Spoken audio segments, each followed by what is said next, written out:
Welcome. I'm Dr. Vinay Prasad. I'm a hematologist-oncologist, and I'm Associate Professor of Medicine at the University of California, San Francisco. In my professional life, I see patients, I teach trainees, and I do research in healthcare policy. This is Plenary Session. Plenary Session is a podcast at the intersection of medicine, oncology, and health policy, and you're listening to Season 3. On this week's episode. This week on Plenary Session, I'm joined by Professor Francois Balloux. Professor Balloux is the head of UGI at UCL, University College London. He is a card-carrying geneticist, scientist, pandemic researcher, and one of the most excellent people on Twitter to follow for SARS-CoV-2. You won't want to miss this discussion. And during the discussion, I screw up his title because there's too many UGs and Cs and Ls, I can't get it straight. Sorry about that. If you like this podcast and want more content, follow me on Twitter at vprasadmdmph. Check out the YouTube channel, Vinay Prasad, MD-MPH. Patreon backers will get access to the slides for lectures I give on Plenary Session. Want to hear from us? Email us your question at plenarysessionpodcast@gmail.com.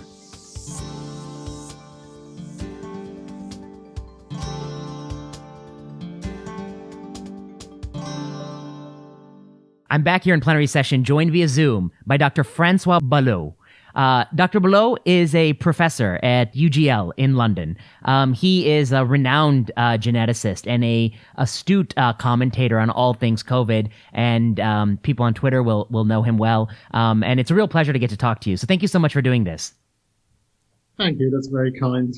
And I'm very pleased to be here talking to you. It's really my honor. One of the things that gets talked a lot about in Twitter is who is quote unquote an expert. And I guess when it comes to you and anything you say, no one can dispute the fact that you've had a long and important career in genomics and done very seminal work in biology, and you spent a lot of time thinking on these issues. So with that said, let me just pick your brain a little bit. I wonder if I might ask you to just describe a little bit about how you first got interested in SARS-CoV-2, your work on prior sequencing of viruses. How did you sort of enter this back in at the end of 2019 and early 2020? It's an interesting question. So obviously our work is on genomics of pathogens, both bacteria and viruses. So it felt quite natural to work on SARS-CoV-2. I have a background myself in pandemic mitigation, if you want. I worked at Imperial College with Neil Ferguson in his team. So yes, I had this background. And initially I was lukewarm about the whole group going into COVID-19 research because our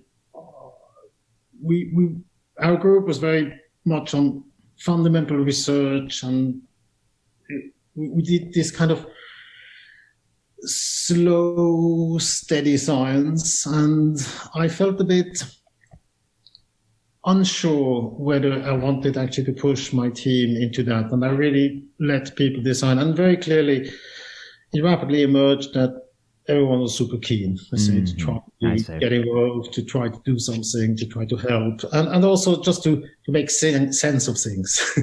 And then it kind of happened fairly naturally. And I have a wonderful colleague who's a former postdoc, Lucy Van Dorp, who started working. And then it just we naturally went there, and we tried to contribute to the science. And you've done, really terrific work and been a sort of terrific, I think, steward of the public conversation, which has,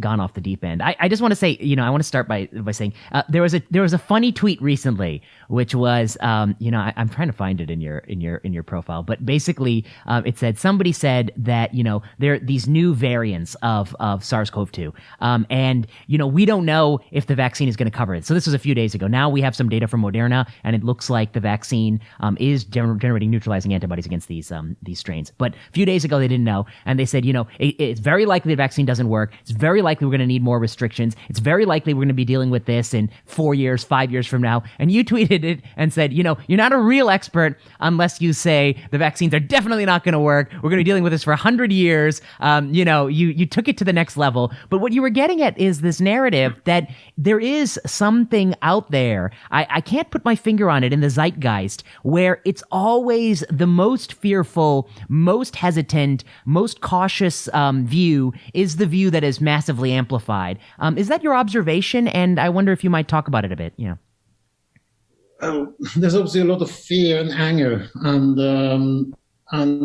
there's also some despair, and many feel that if you're not ridiculously cautious or even extremely negative, you might not be taken seriously. Yes. And true, it feels at times there's a competition of who's coming up with the most pessimistic, most insanely negative take on anything. And obviously there's a lot to worry about, but I just don't think it's healthy. Yes. And I see my role as trying to be cautious, but also trying to calm down a little bit. And just for one thing, let's say, there's really no benefit in being miserable and panicking more than needed, because let's say, okay, if things go wrong, then it will make us only more miserable if we panic about it. And if things can be kind of controlled, mitigated, can be dealt with, then obviously panicking is the least useful reaction. Then we need to keep level-headed and deal with things. So I really cannot see any benefit to panic. The only thing is it just makes people more miserable than they should be. And they seem enough to feel miserable about it. So the only benefit I see is that it is a very good way of amassing a lot of people to follow you on Twitter. And I think that is one of the core defects, which we can come to at the end. But I just give one example. Tom Frieden, who is the former head of the CDC here in the United States, he tweeted, quote, "COVID is evolving in weeks and months the way flu evolves in years. Ominous." This is a claim, I think, about the rate with which the virus is undergoing mutation and new strains. You tweet, this is, what a bizarre claim. This is factually and demonstrably incorrect. It is a bizarre, it's just on the face of it not true. Isn't that right? I don't think it's true, and it's definitely not true. And you can really think about it the way you want in terms of, let's say, changes to the genome, changes in genotypes, or changes in immune escape. It's just not true by any measure. And I find it intriguing because I don't, maybe I wouldn't say it's necessarily just a motivation to amass followers or glory or whatever. I think it's more some kind of dynamic that people just feel fearful, and there's some kind of vicious circle and amplification that people with a large following actually tend to be kind of egged on or being even more negative. Yes, I think that's it. It's a feedback loop. They are fearful, and then they're rewarded for that fear, even if they're not aware of it, by the likes and the retweets, and that fuels more fear. Yeah. Yes, but I don't think it's. Yeah, I think it's an interesting dynamic. Let's talk for a second about mitigation efforts. I recently asked people to generate a list of things that we have done globally to try to reduce the transmission of SARS-CoV-2. And there are things that make sense. Restrictions on large gatherings indoors, closing some indoor places like businesses that seem less essential, closing pubs, closing restaurants that are indoors, trying to spread people out, wearing universal cloth masks. And then there are things that are very small. There are ski resorts that are closing some hills. There are places where you can't use a toboggan. I don't know what a toboggan has to do. There are places where they take the rims off the basketball hoops and the nets off the tennis courts. Because God forbid you play tennis with somebody, standing 40 feet away. So they're all things big and small. Do you have any sense? And there's been a meta-analysis, but I think we can talk about the limitations to that. There's been some analyses, but which of these things make a difference, which don't make a difference, and how do we know and how will we know? To be honest, I don't think we know that much. Let's say some measures really make sense in principle. Let's say if you're gathering in a closed room, poorly ventilated, then yes, obviously transmission is likely increased. Then many of these measures don't necessarily make that much sense, and I don't think we have much evidence which ones really work, which ones don't. Yeah. And there's also a wonderful cultural element. For instance, I'm based in Switzerland at the moment, and one of the few things that are still open are ski resorts. Yes.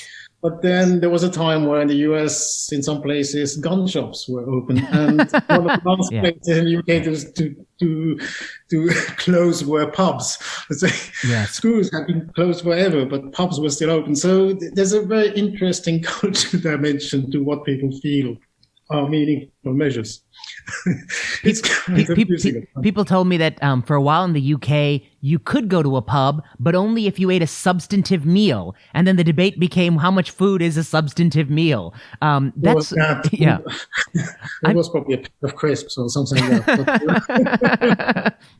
I mean, I think it does highlight the absurdity. I've looked at some of these studies. They've been several now, published, and I think in decent journals that aim to tease apart the relative contribution of these different things. But methodologically, it is very difficult when nations, as they see caseloads rise, they implement more and more things, often together, often in concert with public messaging that says, holy shit, bad things are happening, which changes behavior dramatically. And at the end of it, when you put a lot of variables that have a lot of shared information, or we who do regression, collinearity, they segregate together in data sets, and you do simple computer-based regression, it's very likely that one model gives you this is the best thing, another model gives you that's the best thing, but it's not telling you a truth claim. These are two things that are wedded together, hand in glove. This is something that you understand as a genomics person, because this is something you deal with in genomics. I wonder if you might talk about it and how you think about it. Yeah. Yes. Well, I think some of these studies could be criticized. I think they're often quite elegant methodologically. Let's say from the kind of treatment of the data, they can be questionable. So I think the first problem is quite of these studies actually only looked at measures up to the end of the first wave. So they are obviously extremely strong confounders like seasonality. In many places. And then, as you mentioned, you cannot really disentangle the different interventions because they were essentially taken at the same time. Mm-hmm. And I would say another important factor is obviously governments can impose things or not impose things, but then people do whatever people want to do or feel they should do. And that's one very interesting observation with lockdowns. Yes. So cases tend to go down, or at least, let's say, the transmission tends to go down actually before the lockdown is enforced. But probably the announcement of the lockdown has a strong effect. Yes, psychologically, this probably pushes people to social distance. So it's so difficult actually to disentangle these things. And well, as we all know, or many of us know, probably the measures that have been most controversial and most toxic are about schools. And we'll probably talking in 10 years' time, was this talking about whether it is a meaningful measure in terms of suppression of transmission or not. And I'm moderately optimistic we'll ever reach some kind of consensus. Yes, I think on the schools, this was a great example. There was a study that said closing schools is the second best thing you could do. But of course, by schools, they meant everything from children preschool to college students. It's all lumped together in this analysis, which boggles the mind because we know the properties and the rate with which the virus is spread is drastically different in these very different settings. And also they serve drastically different social functions. As sympathetic as I am to college kids missing a semester, my sympathies are deeper with many kids who are missing early childhood development, especially kids who have no other outside opportunity. So I think the way in which society values these things are different, and yet they're lumped together in this model. Somebody tweeted that, and they said, new study shows, breaking news, schools, horrible, and they should all be closed, and they're killing everybody. And then you tweeted rather nicely that, you felt like it wasn't the strongest study on the topic, and there was a study from Germany that was quite elegant. It took advantage of a few properties that in Germany, the summer holiday is staggered. Some schools have it earlier than other schools, and they go later than other schools. And that staggered summer holiday is absolutely independent of the restrictions placed. I mean, there's no reason, it had to be there. It happened to be before. It's the classic natural experiment. And when these authors ran this analysis, they find rather soberingly that the closure of school is not associated with a reduction in transmission, and the reopening of school is not associated with a re-expansion of transmission. It was extremely, I think, not anxious data. It was published in NBER, a technical publication which may have not drawn as much fanfare. Its paper's long. It's 80 pages long. It's an economics analysis. So it might not be read as much as sort of a 4-page paper. I wonder if you might talk about this for a second. People are happy to grab onto the data that supports their narrative. But in this case, I think it's clear this Germany paper is a stronger paper. Yes, I think to me, it's by far the best analysis of school closures. And it now, I might be biased because I'm obviously not a fan of school closures. Right. But I think it has two strengths. First, it's looking both at school closures, but then reopenings in the autumn. And the other thing you mentioned is in Germany, they start at very different times. So it's really staggered over, I think, 5-6 weeks, something like that. So it really allows to disentangle this effect. Now, you could say this is wonderful, and this shows that actually schools don't contribute to transmission. Actually, slightly, you could say counterintuitively or slightly puzzlingly, school opening actually led to decrease of transmission. And the author explained that actually in Germany, at least in schools, kids probably transmit less to each other than if they were just on their own at home or whatever. Right. But again, I'm not sure how portable this study is to other places. Like in many countries, actually, Germany actually has to be really commended for the measures they took. Let's say there are relatively few kids per classroom. They invested quite heavily into ventilation, into all sorts of measures. So this study clearly, which is the best by far. Yes. There's something very important which might seem counterintuitive to many, but it really applies to Germany. Now you could say other countries should implement the same measures and might have the same benefit, but it's again, there's a level of complication. And very few of us actually are now prepared to accept that the world is complex and you cannot just let's say, sure, New Zealand got rid of the virus, so why didn't we? No, it's complicated. It's New Zealand, that's the UK, that's the US, that's Switzerland. So, and obviously the debate would benefit a lot if people engaged with a little bit with the complexity of the world, rather than pushing some agenda with some just random papers or random cherry pick paper. You're right. No, I think, and so you've sort of led into this topic. There's a group of nations that have done well. Some of them are nations that have taken, and by done well, I've said they have lower case rates than other places. New Zealand, Australia, Singapore, Taiwan, but also some poorer nations, Vietnam, Cambodia, Southeast Asia. They do all tend to be geographically not too far from each other. Okay, you put a finger up. All right, go on. Don't forget the African nations. No one mentions them. But, yes, that's true. The African nations have done well. The explanation I've heard for the African nations is that the median age is quite low, same as India. Okay. But I guess what I'm getting at is, but Germany is a nation that did similar things to what was done in New Zealand, but was not able to achieve the same. France is a nation that done similar things. I guess one question is, and I don't know where the science is on this, but you might know, is when it comes to why nations do better than others, I think there's three categories of reasons. One, it's we did something different, so the actions of human beings. Two is there's something different about biology. The people there have some intrinsic immunity that people don't have, or there's something about the virus there. There's something different about biology or the structures of societies in those places. It's not what people are doing; it's what the system is. And then the third reason is luck, stochastic, randomness. Do you have a sense? Do you have an explanation for these nations, or how do you think about these three factors? Yeah. Yeah, I would probably stress that there are other features like geography, seasonality. Yes. So Vietnam is essentially landlocked between neighbors that have essentially no case. And I think we should not underestimate the effect of seasonality. So SARS-CoV-2 can transmit in any condition, but there are obviously climatic conditions, and that's mostly cold and dry and probably a little UV where it does better.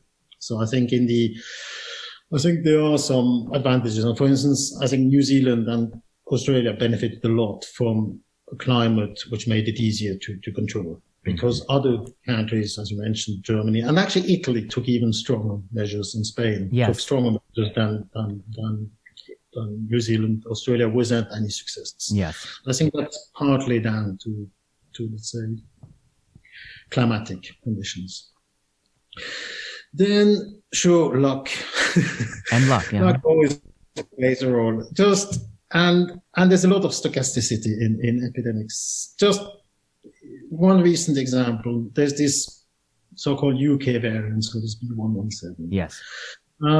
It's gone up in frequency really radically, very, very fast over recent years. But it's been around for a long time. Yes. It's been at very low frequency in the UK since essentially September. Yes. And before, it's been picking up with them. Nothing happened. It was just here at very low frequency. Suddenly it started growing. And clearly there's a strong stochasticity. And some countries were just more lucky than others. And I think the extent of the initial epidemic, like for instance, Italy was hit very, very, very hard, and let's say there was a lot of in circulation. Yeah, it was too late. Whereas other places got seeded by one or two, let's say, transmission chains, and they could control it. And then the genetics, that's interesting. So in the early stages of the epidemic, we really had a situation where the whole genetic diversity of SARS-CoV-2 was present essentially anywhere. Let's say you picked a strain from Australia, one from New Zealand, or two from Australia, two from New Zealand, two from the US. Essentially, they were completely, you could just pick it randomly from the whole diversity. I see. And since then, with border closures and people moving less, yes, there's been some kind of population structure building up. Let's say you see now lineages that you tend to find more in some places, less in others. But then still, let's say that, for instance, this so-called UK variant is now present in at least 60 countries. So yes. And then there's the big mystery about the human genetic component, and say, are some people more susceptible, or some people more prone to develop severe symptoms? I'm not sure the evidence is very strong for that. Mm-hmm. There's been a lot of efforts with GWAS for both susceptibility and severe, let's say, bad outcomes, death, whatever.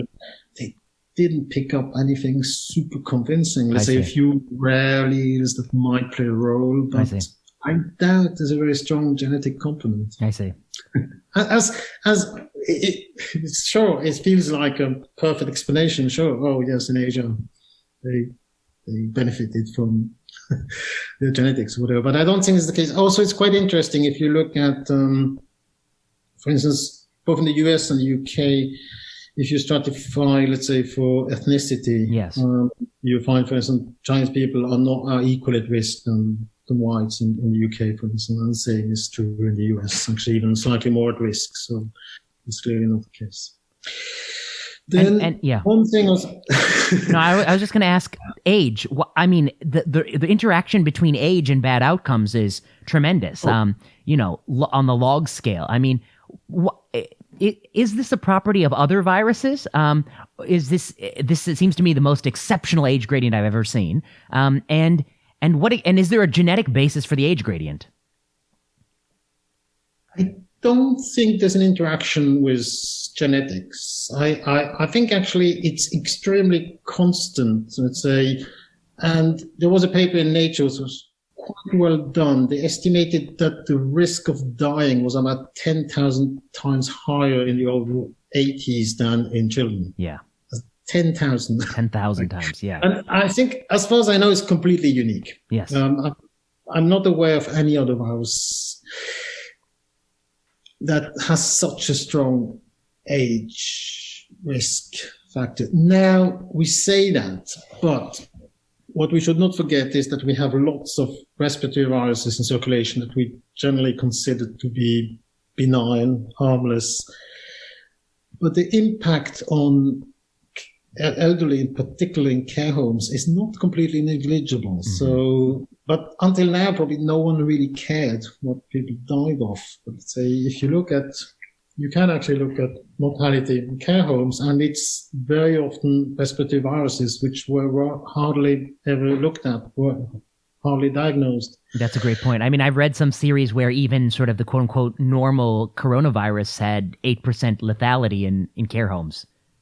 Yes, they're far from harmless in elderly people. So I think it might just be a feature of the less aggressive respiratory viruses. We have about 200 in circulation, and it's true that no one cared recently. Yeah. It's bad to say. Yes, I think that is one of the challenges here. The origin of the virus. I wonder if you might give us your thoughts on this. I mean, it's a hot topic. My understanding is that with SARS-CoV-1, the original SARS, that we were able to identify it circulating in sort of the animal reservoir, sort of just 3, 4, 5 months into the pandemic, or the epidemic. Here, that part is open, and there's this question of lab leak. There's also a lot of people who say even to raise the topic of lab leak is not dignified. What are your thoughts? Well, one interesting thing is that I think everyone would agree that we know the origin of SARS-CoV-1 or the SARS epidemic, but actually the closest relative that has been found in wild bat populations is about the same, is about as related or as unrelated as the closest bat virus we have for SARS-CoV-2. It's about 90%. I see. So you could say we've never really found the source for SARS-CoV-1, or we could say, well, we've actually found the source for SARS-CoV-2. Fair point. Okay. It should be consistent. It's interesting. I hadn't noticed that myself. Actually, I realized that quite recently. Yes. Now, obviously, SARS, there was an outbreak in 2003. We know of about 8,000 people who were infected. Mortality was quite high, about 750 people died. There might have been a few asymptomatics, but it was still close to 10% mortality. But it didn't obviously lead to kind of massive pandemic. And probably people were kind of satisfied, it came from bats. Yes, okay. Given the impact of COVID-19, might satisfy no one. Yes. Might satisfy no one, yes. So I would say SARS-CoV-2, to me, it looks fairly unremarkable. Now, obviously, it would be very satisfying to have something that looks exactly the same that circulates in bats. We have fairly close relatives. Will we ever find the actual immediate ancestor? I don't know. And then, obviously, given the situation, people wonder whether it might have escaped from a lab, or they might have created the lab. So I personally don't even see much evidence for recombination. So that early on, lots of stories about pangolins and whatever. Yes, right. I never fully understood the pangolin story. Me neither. I always like to say, I always like to make a joke that I was doing pangolin research, but I never fully understood the pangolins. Yeah, go on. Yeah. The story I heard was bat to pangolin to person in wet market. Yeah. Yeah, something very complicated. Yeah, very complicated. Which I never completely understood. So I mean, I think that's well put. And I don't think I had fully appreciated it. So I mean, I think if the point you're making is that the variation in the circulating genome in bat to the original SARS is the same as the variation in bat to SARS-CoV-2, then you really do have people in a conundrum. So I mean, you have to be consistent in terms of what is the overlap you need to say it came from X should be the same in both. In principle. Yeah. Principle. So I think it's probably fair to say that at the moment we didn't identify the zoonotic source for either or the immediate zoonotic source. Right.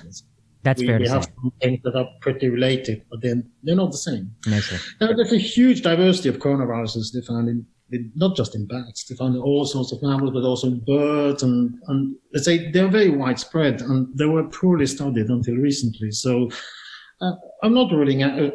I think there's a fair chance we'll find something closer. Now, that doesn't say anything about whether it was a lab escape or not. Yes. To be absolutely right. So lab escapes can happen. They have happened. Probably the most famous story is the 1918 influenza virus, which was in circulation between 1819 and 1957, where it was kind of displaced by the 1957 strain. But then it reappeared 20 years later in 77. And had not been seen for 20 years. And it was back. Mm-hmm. And it was really the same than the one that had vanished in 57. Mm-hmm. And the kind of suspicion is more than suspicion, is that it kind of escaped accidentally from a lab. I see. So these things can happen. Yes. And I guess time will be the adjudicator there, and maybe some more research. Yeah. I'm not sure we'll ever know. You're not sure we'll ever know. Okay. To some extent, it doesn't matter so much. I know, it doesn't matter. Right, I know. That's what I think. To some extent, it doesn't matter. Let me ask you about the vaccine. mRNA vaccine platform was obviously new prior to this. I've been quite impressed. I mean, if you had asked me in January, will we have a authorized vaccine by December, I would have been skeptical. And I was impressed both by the speed of development and by the efficacy of the vaccine. I don't know, how do you think about the vaccine? Are you worried about vaccine escape, that the virus will undergo mutations that prevent the vaccine from having efficacy? I wouldn't say I'm worried, but I think we have to prepare ourselves that let's say there will be emergence of lineages that bypass, at least in part, the immunization offered by the vaccine. And if we think about, for instance, influenza, let's say everyone who needs vaccination gets a jab every year. And so in a sense, I don't expect, SARS-CoV-2 is not likely to evolve at the same rate. So it's a bit slower for sales of reasons. But I think it was always clear that we would have to revaccinate people every 3, maybe 2 to 4 years. And actually, even in the absence of evolution, it's a bit unclear for how long, let's say, immunization, at least sterilizing immunization, lasts for coronavirus vaccine. We have no real idea, but I think it's probably fair to assume that it might be a bit longer than immunization conferred by natural immunity, but not orders of magnitude longer. So I think probably in line, roughly. So and one of the claims early on was that immunization by natural immunity will be very short-lived, like months. You were always skeptical of that from a very early standpoint, because we had data from SARS, the original SARS and MERS, that you could detect antibodies even years later. It's a bit, the literature is a bit mixed, and if you base it on the endemic human coronaviruses, there's some old literature that suggests it doesn't last for that long. And for SARS-CoV-1, we don't really know because it didn't last. It wasn't around for very long. Yeah. MERS, there's some evidence, but it all pointed to relatively fast waning antibodies, but probably fairly long-lived T-cell immunity. But I think one big problem why this discussion was a bit confusing is that when people talk about immunity, they talk about different things. And I think for many people, immunity is really, let's say, precluding completely infection, and that's neutralizing antibodies. But these don't tend to last for very long for most pathogens. Right. And then discussion went a bit wild because then some people felt that we would all be saved by T cells, which is kind of, and then T cells became political, and then I know, right? Insane. But I think fundamentally it's important to kind of distinguish between, let's say, the immunization that protects you from infection and the immunization that helps you limit the symptoms and deal with the infection. And I would say sterilizing immunity, like the one that obviously people really dream of, is not that long lasting. I would say probably 1 to 2 years based on endemic coronaviruses, but obviously with, like everything in biology, distribution around it. So some cases of earlier infections and some people being protected for longer. But I think the really key message here is not that because you can be reinfected that you will be necessarily as ill, and obviously every subsequent infection is expected to be far milder and probably asymptomatic. So if people, it sounds a bit brutal, but let's say if people get infected once or twice, then essentially they probably won't struggle much with the symptoms. That's and we can't forget that the thing about this virus that is problematic is not getting the virus, it's not the PCR, it's that some fraction of people experience terrible outcomes, and that's the problem. And if we can mitigate, if we get rid of that, then the virus, the fangs are removed from the snake. Sure. Yeah. Let me ask you. Yeah. It's obviously very difficult, and I have a lot of sympathy for people who find this unacceptable. But it is the way in dealing with tens and actually more, it's close to 200 respiratory viruses in circulation. Right. I know. I mean, prior to this year, I would always get sick, and I would never think too often about what exactly it was. And I didn't know. And then maybe 10 years ago in the hospitals, we got in the habit of having sort of 8 different viruses we would routinely, check for. And then we started to get a sense of rhino, corona, all the sort of classic respiratory viruses. And they, and when people came in sick, there were patterns of it. They were, it was all rhinovirus for a few weeks, and then it was all coronavirus, so it would have that sort of pattern over the winter. I wonder if you might talk about something sort of above all this. We can come back to some of the B.1.1.7 in a minute, but I wonder if you might talk about, I don't know. There are definitely different philosophical camps that have been staked out. And you mentioned Neil Ferguson earlier. I think he comes in one camp.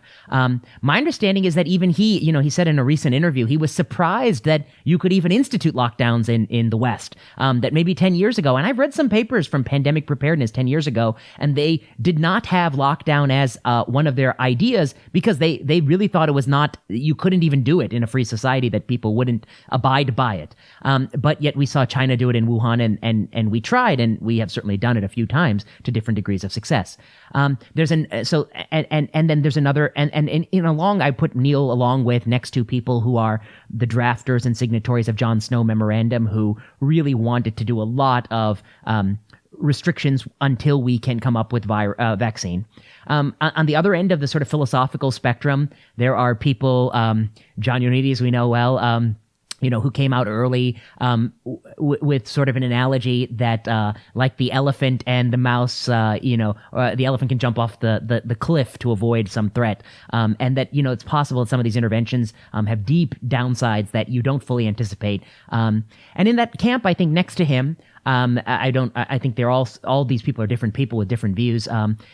People who signed the Great Barrington Declaration, people who believe that you should try to isolate, protect the people who are vulnerable and let the virus go from there. And I think I've been critical of both ends of this. I mean, I've been critical of all of these people. But I guess I'm curious about your views about like the nature of scientific discussion. I mean, I haven't had as long a career as you have, but I've been in science and medicine for 15 years. And I've been in many issues where people did not like the other people's opinions, from cancer screening to should we sequence cancer tumors to this drug or that drug. And it can get, it gets heated, but it's always only 10 people care about it. And then at night when you go to the bar, you can have a drink and, people can have a laugh, This is the one time I've seen, we can't go to the bar and have a drink and have a laugh. And so it's just the heatedness. And people say that, folks on this side want to kill people. Folks on that side want to be totalitarians. I wonder, how you feel about just the nature with which science, I feel like, this is something you may have some strong feelings on. How do you feel about how science and discourse is happening right now? Well, it's been pretty terrible. And maybe one reason is that we can't go to the bar to have a drink. Yeah. So I think the fact that these discussions were entirely online might not have helped, actually, the tone. And obviously there's a lot of passion, there's a lot of anger, and it's the first time, actually, I've seen scientific discussion losing any scientific aspect. Yeah. Me too. Yeah. And I'm not sure it's the right. It's been obviously very heated. It's been very dogmatic. I lost friends over things like, there's herd immunity built up to respiratory viruses, which would say, okay, well, if you can lose a friendship over that, it's just like, it's insane. It's insane, yeah. Mm-hmm. It's insane, yes. But obviously, I think the pandemic has really affected all relationships, all aspects of society. It's not just scientists, I assume. It's people generally getting very upset and having different views, seeing different priorities, seeing different costs, seeing different risks, who find it very difficult to strike an agreement on what is moral, what is ethical. And it is difficult. And from the very beginning, I thought it would be very difficult to find solutions, or let's say simple solutions. And I saw the trade-offs, and the trade-offs are still here. And it really depends on what you value and at what scale. Let's say, what's the value of a child in Africa? What's the value of an education of a child in the same country? What's the value of the life of a person who's 80 years old? And so on. And I don't think actually you can try to quantify these things, but it doesn't change the problem. It's a moral and ethical problem, and you cannot really quantify the value of education versus a year of life. Yeah. It's just impossible. And I cannot see any agreement being reached, let's say, through logic or science. And to some extent, the whole problem is not a scientific problem. I agree. I was reading some books over the summer, and maybe this is what shapes a lot of my perspective, but these were books about Europe from roughly 1915 to roughly 1935. And of course, Europe was laid siege with the First World War. And then after the First World War, there was a serious resentment. There were winners in the war and there were losers of the war. And then there was a period of economic stagnation, felt in part by some of the people who lost the war. And there were restrictions from the Treaty of Versailles that persisted. And so you had a population that I think was feeling the resentment for a war that, obviously touched so many people and led to so many loss of life. Economic and upward mobility was stagnating.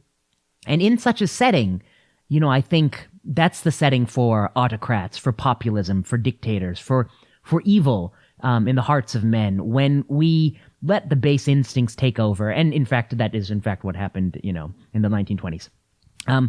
Although people don't see it now, or many deny that it may happen, when you close schools, when you let a million people, maybe a billion people have unchecked tuberculosis, when you let people starve, when you strangle society and you squeeze harder on the poor people, which is what lockdowns do, whether anyone wants to do that or not, it squeezes harder on poor people.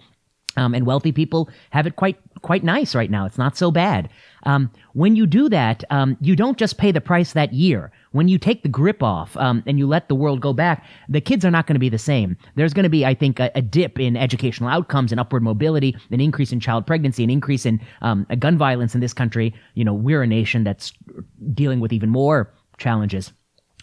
In such a setting, I think that's where the bad things happen. So I guess, I'm worried that in the next decade, our country is in political turmoil.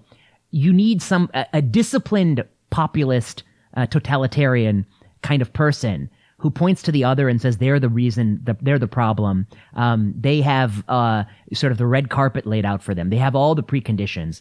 I wonder if you think about this at all, how these choices are not just viral choices. They're societal choices. I mean, you alluded to it a little bit, but they're political choices. They're choices that I fear. I fear this will be the most consequential year of the 100 years. It's going to be a year that defines my whole life will be defined by this year and the consequences.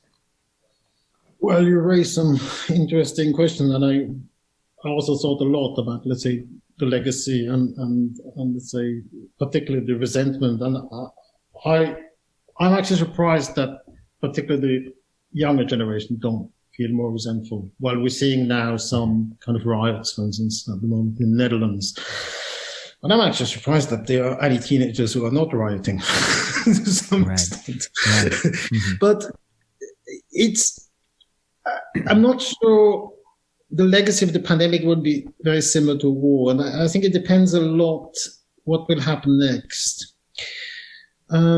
For instance, one interesting historical precedent is the 1918-19 pandemic actually killed far more people than the First World War. Yes. Mm-hmm. And it was immediately forgotten, ignored. Now, whatever the 20s were a complicated period, but let's say still soon after the pandemic, there was this feeling, it was a very interesting period, but let's say it was not all doom and gloom.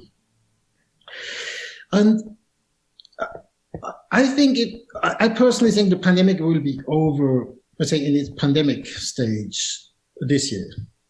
There will be, let's say, outbreaks and flares in the winters to come. But I think actually the narrative, looking historically, will probably conclude that the pandemic ended more or less in 2021 in the summer, fall, something like that. And I think it's very unpredictable what dynamic it will create. Obviously, it's created immense inequalities.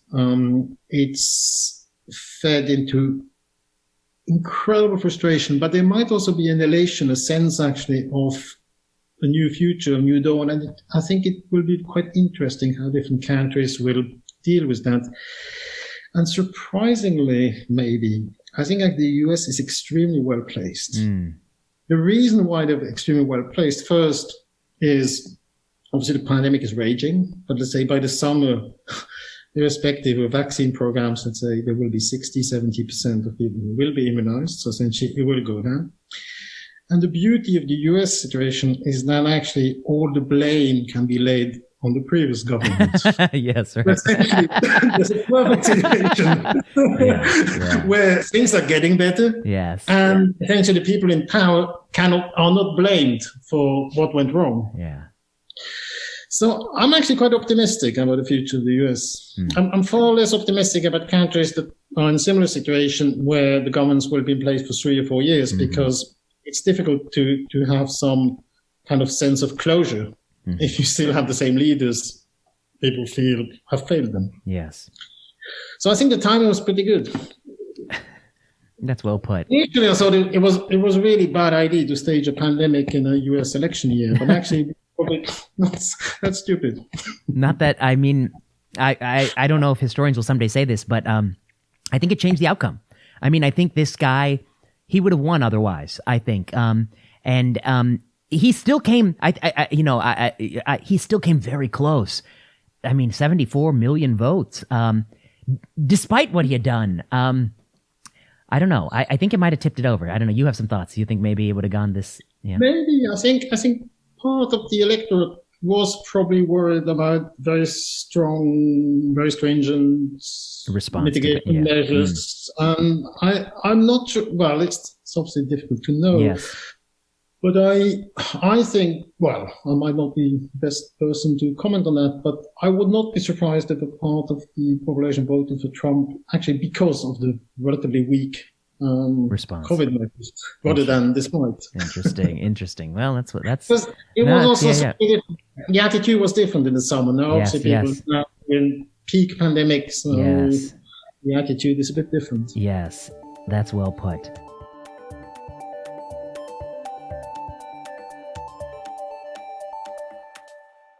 Okay, last question, then I'll let you go. B.1.1.7.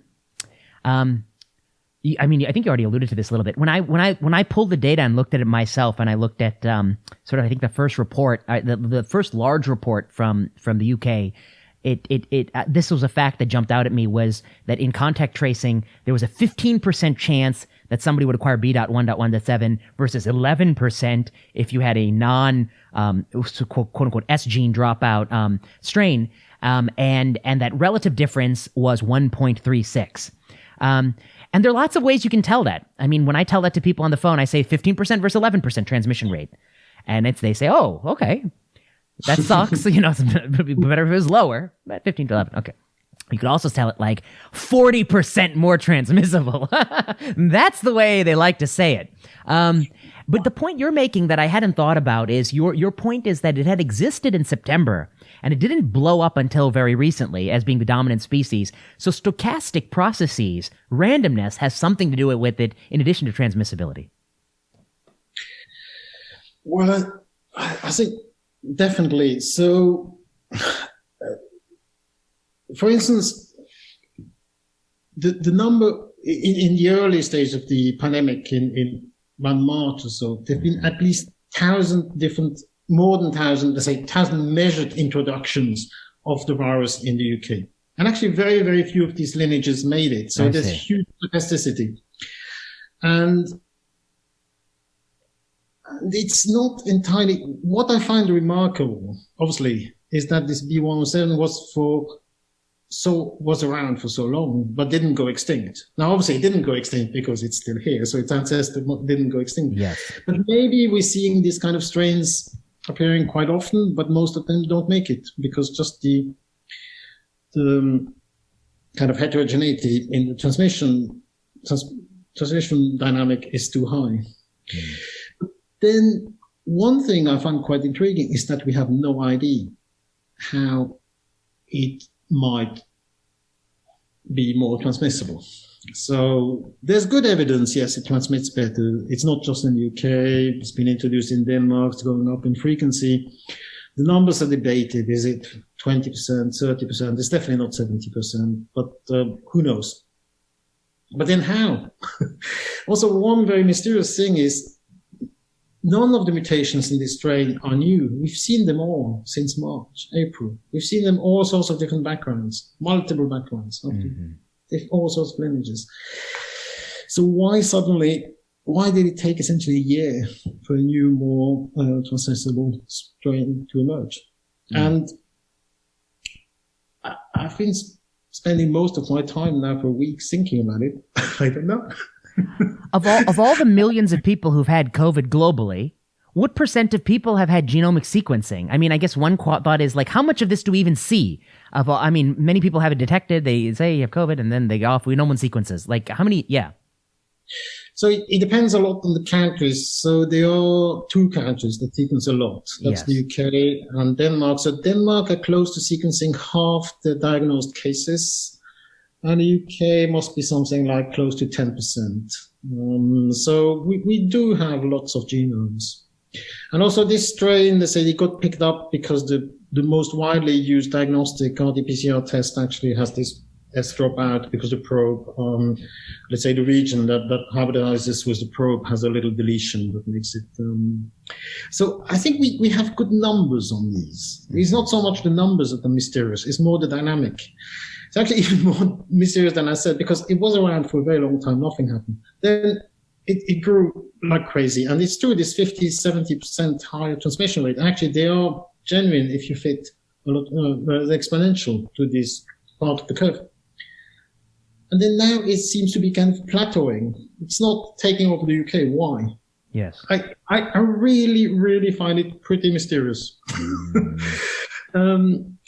And you would have to invoke, let's say, maybe the situation changed. That's one possibility, or it's just more transmissible in certain contexts, certain people. It's really, really mysterious. And it shows actually how little we seem to understand about some of the fairly basic features of the epidemic. That's fascinating. Francois Balloux, this has been a really great discussion. I thank you so much for your time. You're a busy person, and I think a lot of people have appreciated that throughout this pandemic. You've stayed, I think, first and foremost a scientist, and I think second, someone who thinks explicitly about trade-offs and the challenges faced by all people. And so I really have enjoyed reading your stuff and hearing your voice throughout all this. So thank you so much for doing this. Well, thank you very much, and it's mutual. Yes, I really enjoy following you. Thank you. Thank you so much. Yeah. Cheers. You've been listening to Season 3 of Plenary Session. Plenary Session is produced by Kiana Klossner. Music by Ian Straley and Audrey Tran. The views expressed on Plenary Session are those of whoever said it and no one else.